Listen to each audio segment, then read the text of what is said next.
I had the great privilege of starting my lab here at Harvard and doing more research on trying to understand the basic mechanics in terms of emotion and reasoning and what sorts of things we're sensitive or insensitive to. And put that together in my book, Moral Tribes, which you had an enormous impact on. And then after that, I started thinking maybe I needed to kind of change the way I think about what psychology could do to make a difference, right?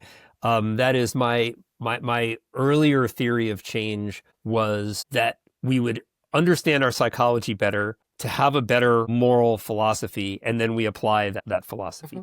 And I haven't completely given up on that, but perhaps I have the wrong time scale, that maybe it's more like centuries rather than decades or years. Although if there's anyone who's an advertisement for that strategy, Peter, it's yours, because you've been so successful doing philosophical work that really has had a direct impact on the way people behave and on policy. But more recently, Although, let me I say, started thinking, not nearly enough impact, right? I think in a way, my career also supports your view that we need to do more than just produce reasons, right? Because it's actually this year is 50 years since I published Animal Liberation. And I thought I produced very powerful arguments as to why, certainly, at a minimum, we ought not to put animals in factory farms, and so therefore we ought not to contribute to that by buying factory farm products. And yes, there are more vegans and vegetarians around than there were in 1975, certainly. But, the factory farms are still there. In some respects, they're bigger than ever. So I think you're right that